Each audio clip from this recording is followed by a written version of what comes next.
75 मी गाठली. आता 75 पुढे काय प्रवास आहे ते देवालाच माहिती. माझ्या आईच्या अंगामध्ये देवी यायच्या, बाया म्हणतात त्याला, बाया. तसं पाहायला गेलं तर 2 माझे पुत्र आहेत. ते दोन्ही पुत्र त्या रस्त्याने चाललेत. म्हणजे तशा दृष्टीने कुणाला असं नाही म्हणजे का मीच इथं पाहिजेलं आहे अशा प्रकारचं नाही. आता हा कमी बोलतो पण इंग्लिशमध्ये भाषण असलं की त्याला सांगतो करायला, म्हणजे इंग्रजीमधून भाषण करायला मी त्याला सांगतो.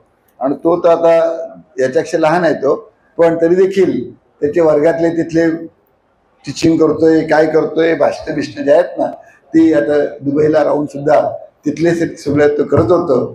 तर सध्या आमचं एक ठरलेलं आहे की मी सूचना त्याला केलेली आहे की तू ग्रॅज्युएट झाल्यानंतर कमीत कमी 8 ते 10 वर्ष बिझनेस बघ. राजकारणात यायला काही कधी येता येईल. मी जसं वयाच्या 47 वर्ष राजकारणात गेलो, 47 वर्ष, म्हणजे मी वयाच्या 98ला माझं वय 51 पासून 98 म्हणजे 47 झाली होती ना. पण पहिल्यांदा धंद्यात स्थिरतावर झालो आणि तो मला गुरुमंत्र दिला माझ्या सासऱ्याने, जनार्दन भक्तांनी. मी ज्यावेळेला जनता पक्ष स्थापन झाला पहिला सुरुवातीला, तर त्यावेळेला जनता पक्षात जायचा माझा बेत होता.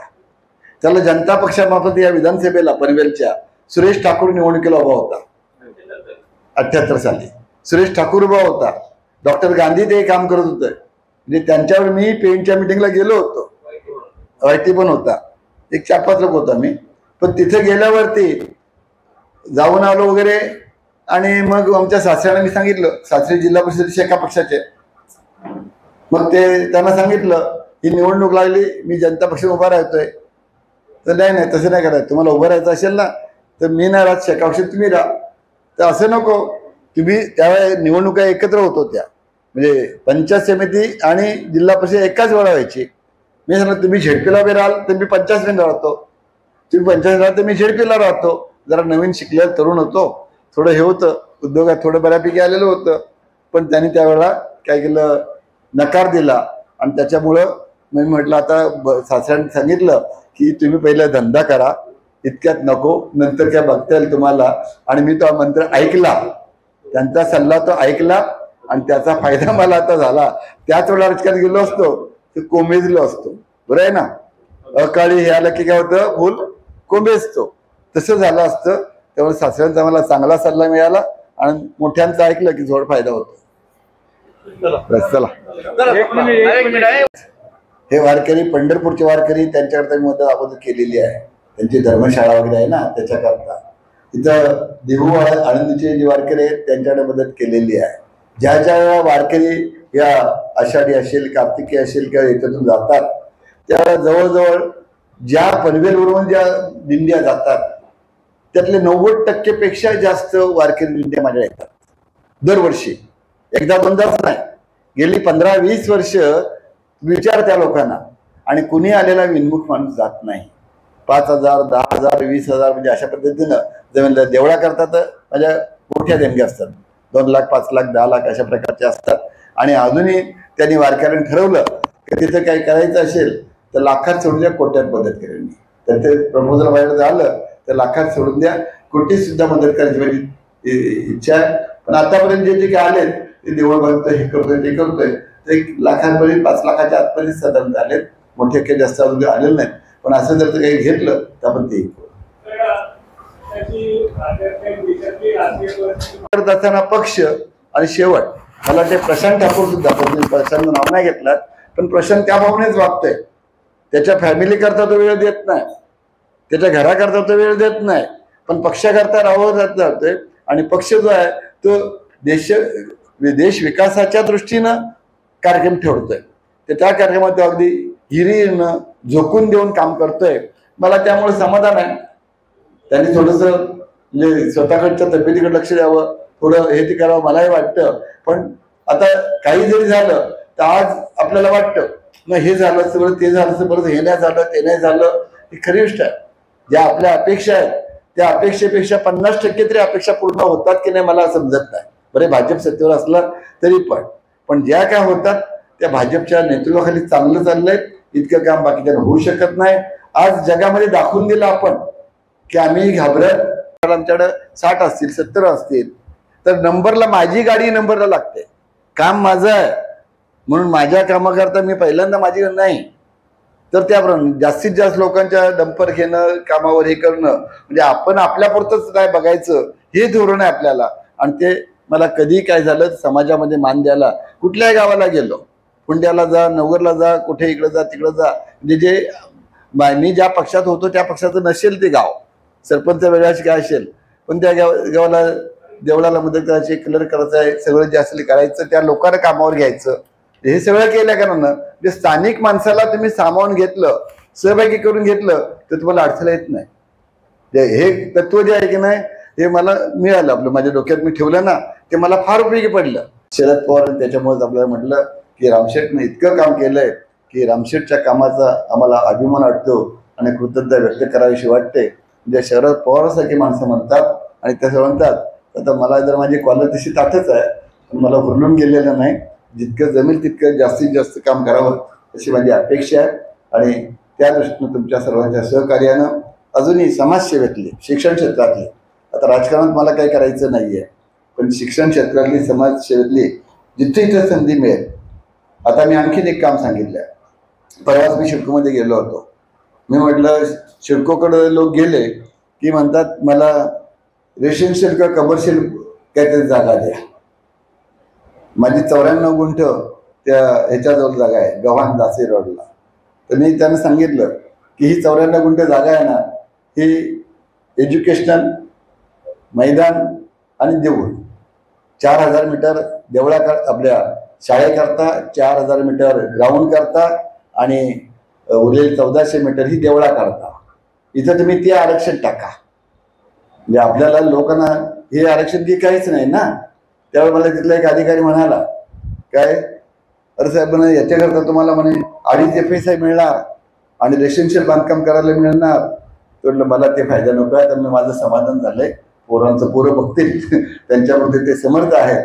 तर त्या दृष्टीनं मला अजून काय करता आलं तर समाजसेवेमधलं, शिक्षण क्षेत्रातलं, ते देवतांच्या दृष्टिकोनाचे सामाजिक काम, आध्यात्मिक काम करता आलं, ते जरूर करावं असं वाटतंय. अजून देवानं अजून काय आयुष्य दिलं, देवाने काय संधी दिली, तर ते सुद्धा आपण तुमच्याशी नक्कीच करू असा विश्वास वाटतो. तुमची भावना चांगली आहे मला 100% माहीत आहे. त्यामुळं तुम्ही कुठल्या तरी तशा अर्थाने अवलिया नाही म्हणालात, पण एक चांगलं काम करणं याच्यामध्ये साधारणतः असं म्हटलं तर तुम्हाला मी खरंच आता माझ्याबरोबर बोलणं तुम्ही ऐकलं पाहिलं असेल साधारणतः की एक साफ दृष्टी समोरच्या नजरेनं चांगलं काम करता येईल ते करावं. प्रत्येक गोष्टीत चांगली भावना असावी, चांगलं करावं.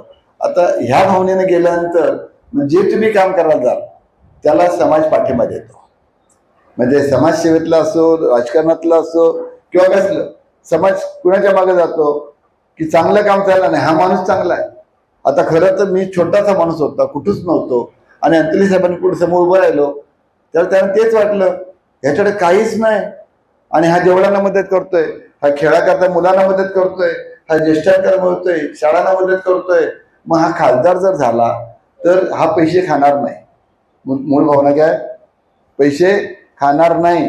आणि मला तुमचं सर्वांचं पत्रकारांचं मत असेल की मी कुठल्या कामात कशात काय पैसे खाल्ले असं तुम्हाला दिसलं असेल तर मला सांगा. माझ्याकडनं तरी अजिबात 1% झालेलं नाही. नकळत तुम्हाला वाटलं असेल झालं तर ते मला सांगा. त्या म्हणण्यात तर लोकांची भावना काय असते की निरपेक्षपणानं काम करणारा माणूस असला पाहिजे आहे.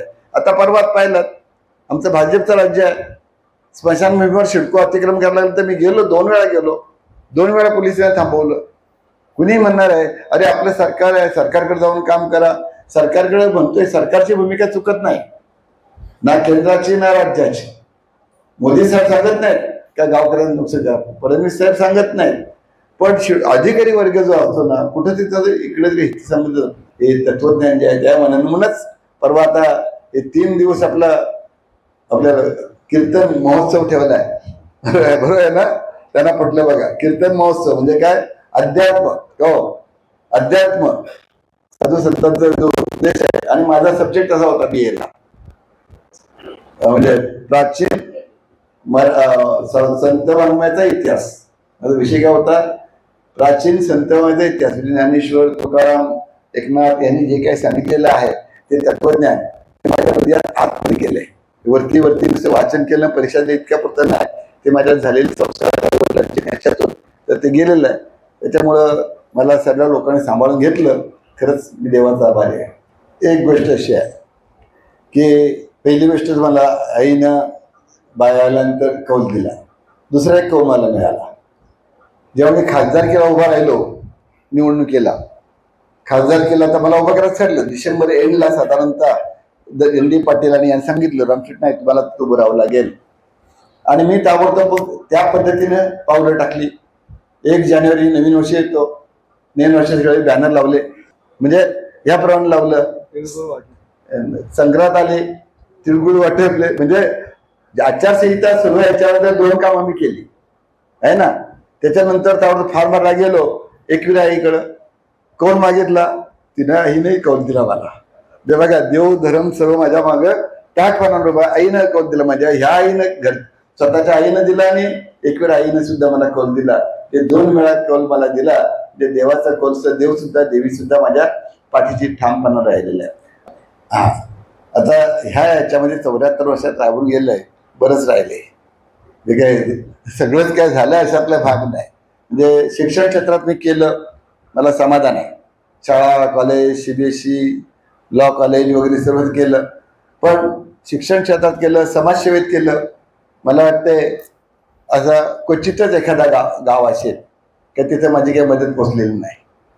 शाळेकरता कोणी आले, कॉलेज करता आले, आणखी कशा करता आले तर मी फुल ना फुलाची पाकळी काहीतरी त्यांच्याकरता करत असतो. राजकारणात जाऊन तुम्हाला सांगितलं की मी कामं करत गेलो, पण माझी मला खंत राहील त्यावेळेला की शेका पक्षा तुम्ही खासदार झालोय, पण मला ज्या पद्धतीने ते काम करायला पाहिजे आहे त्यात गावाची कामं, तालुक्याची कामं, काय म्हणजे आपल्या भागाची कामं आहेत ती करता येत नाही. तो आम्हाला फार होई म्हणजे आपल्याला देवानं दिलंय. माझ्याकडे काय होतं, मी ज्या शाळा शिकायला लागलो 18-20 वर्षात झालो त्यावेळेला काहीच नव्हतं. आणि मग आता इतकं सर्व मिळत चाललंय. म्हणून मी काय करतो, मी जाहीरपणाने सांगतो, मी माझ्या उत्पन्नातला 20-25% वाटा हा बाकीच्या चांगल्या कामांकरता वापरतो.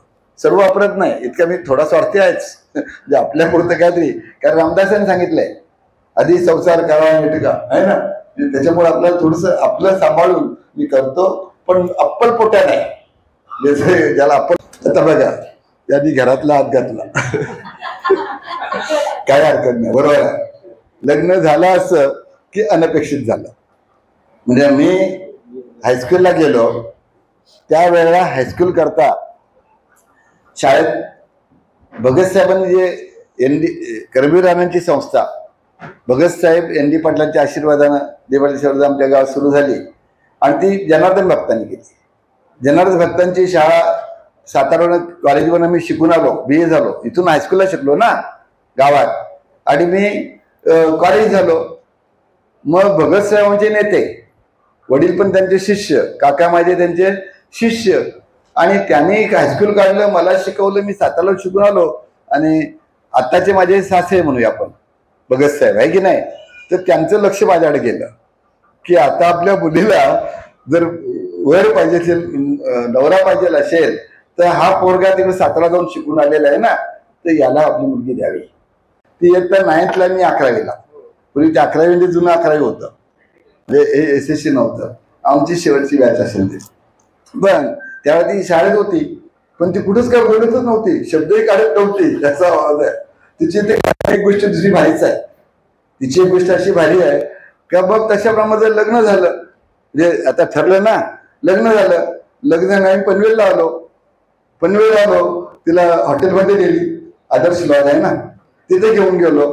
त्याला मला लग्न झालं तेव्हा माझ्याकडे मोटरसायकल आली होती ना, नव्हती त्यातला नव्हती.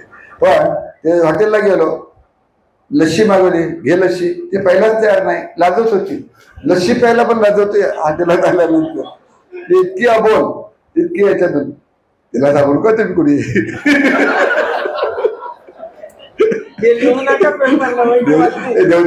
माहित आहे आमचा विषय झाला अगोदर, मुद्दाम बोललो देवाला याच्यातून. तर अशा प्रकारे ती अशा प्रकारची लाजवलं, म्हणजे एकदमच अबोल लाजवली होती. इतर तशा हायस्कूलला म्हणजे सर्वच काय अशा लाजवलं असतात, तशाला भाग नाही, पण अशी ती होती. आणि मी मी सांगितलं होतं मी नाही कशाला म्हणून. मी म्हटलं मग माझ्याकडे आले सगळे. जयंत म्हात्रे स्वतः 27 नगरसेवक घेऊन आला. शेका पक्षाचे आमचे 27 नगरसेवक होते. जयंत म्हात्रे नगराध्यक्ष होता. त्याच्यामुळं ते सगळे नगरसेवक घेऊन आला. विवेक पाटील, दत्तू शेठ तेही आले.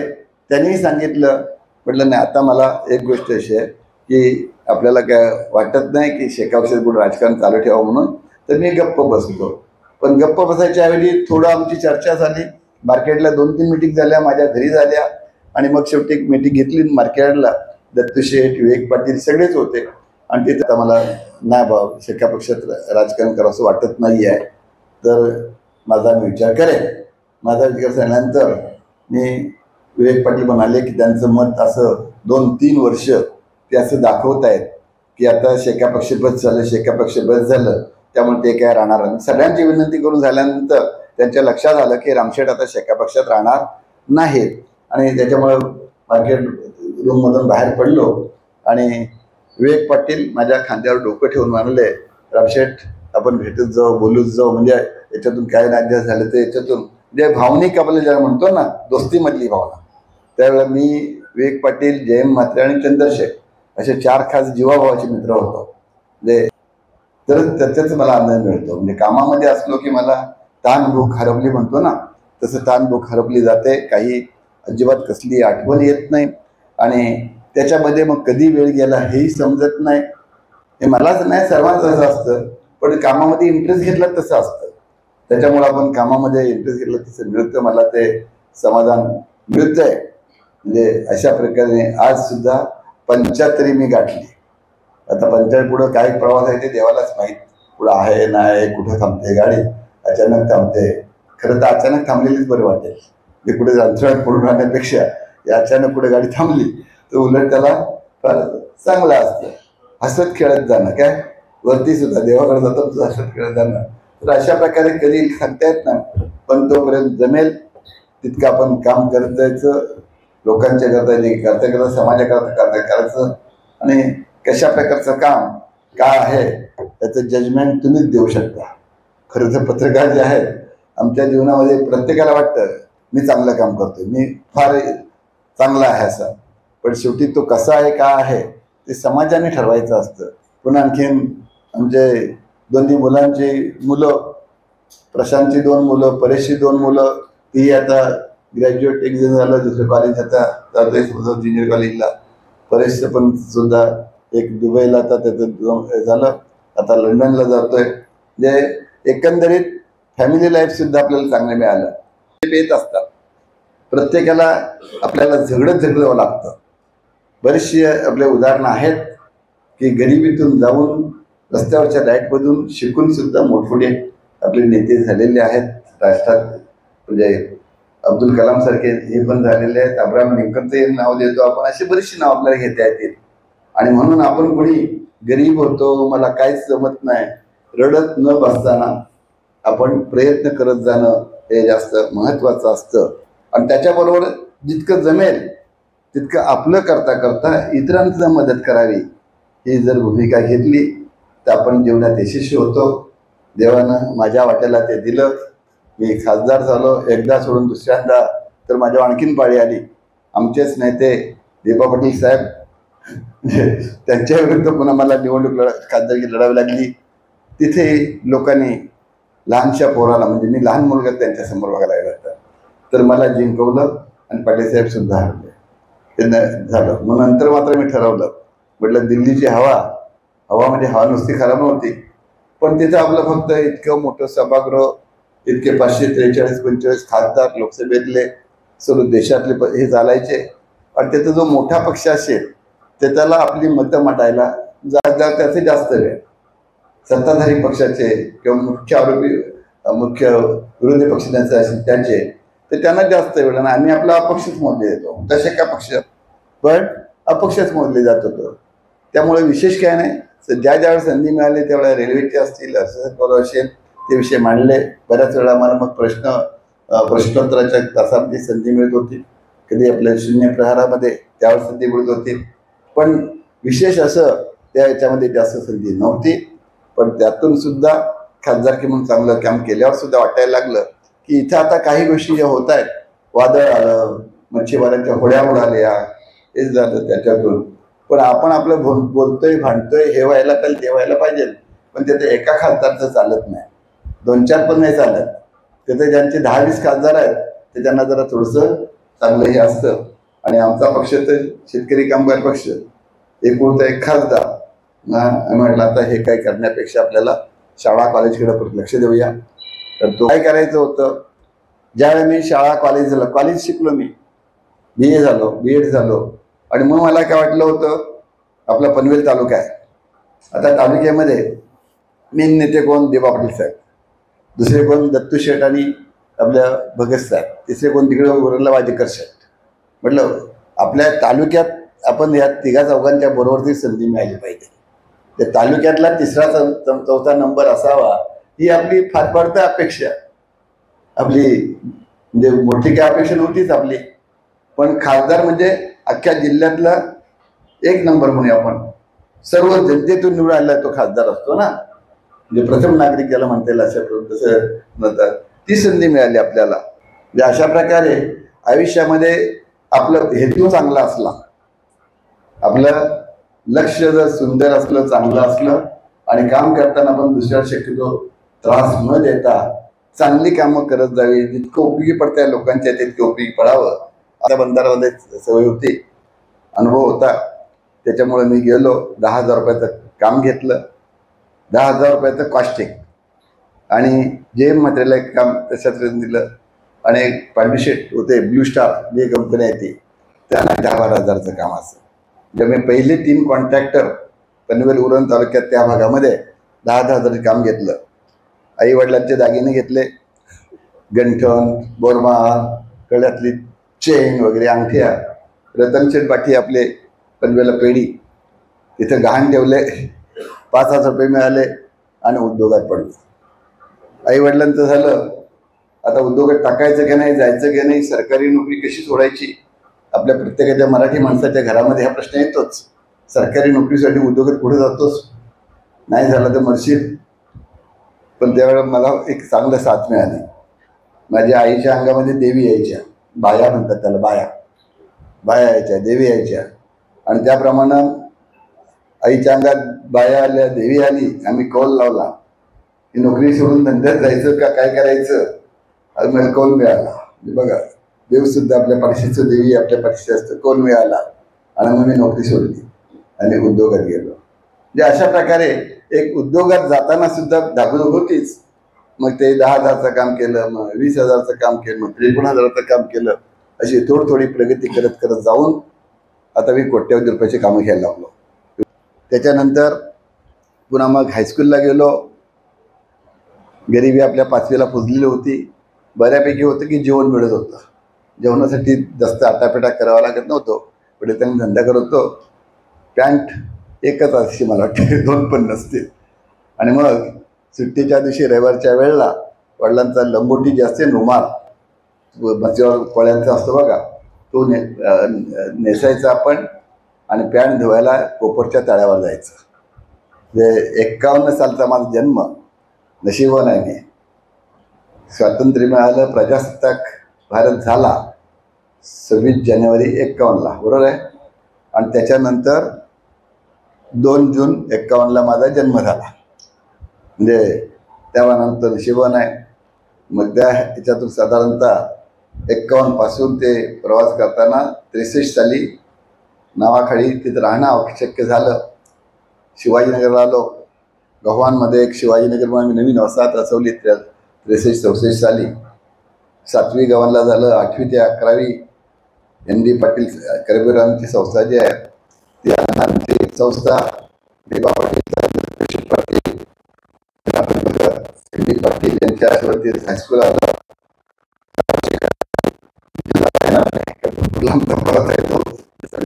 पुण्याचा प्रवास आणि त्याच्यानंतर लेबर स्कीममध्ये काम केलं, हॉस्टेलला राहिलो. फार छान. तुमच्यासारखेच सर्व मित्रमैत्रीण मिळाले तिथं. एका रूममध्ये आम्ही 10 लोक राहत होतो. बॅग उशाला असायची, झोपायचं आपलं. तिथं आम्ही शिक्षण घेतलं 4 वर्ष. पण सर्व जाती धर्म सर्व भेदभाव विसरून एका याच्यामध्ये ताट घ्यायचं, जेवायचं वेळ झालं की ताट वाजवत वाजवत जायचं, मेसमध्ये जायचं आणि मग तिथे मिळेल ते खायचं. तिथलं जेवण फार मजेशीर होतं. म्हणजे बाजरीची भाकरी असायची आणि दाल नावाला म्हणायला दाल होती. आतमध्ये बुडी मारली तरी दाल लागत नव्हती वाटीमध्ये. तर अशा प्रकारचं ते जेवण होतं. आणि कधीतरी एखादा वाढपी असतो ना, तो आपल्याला सरफेस द्यायचा, म्हणजे तेल आणि हे असतं ना, तेल आणि मसाला ते दिलं की अगदी हां, म्हणजे त्याला जास्त हे सरफेस दिला असं म्हणायचे. तर तशा ते असायचं. रविवारी आम्हाला मात्र चपाती मिळायची, मग फार आनंद व्हायचा.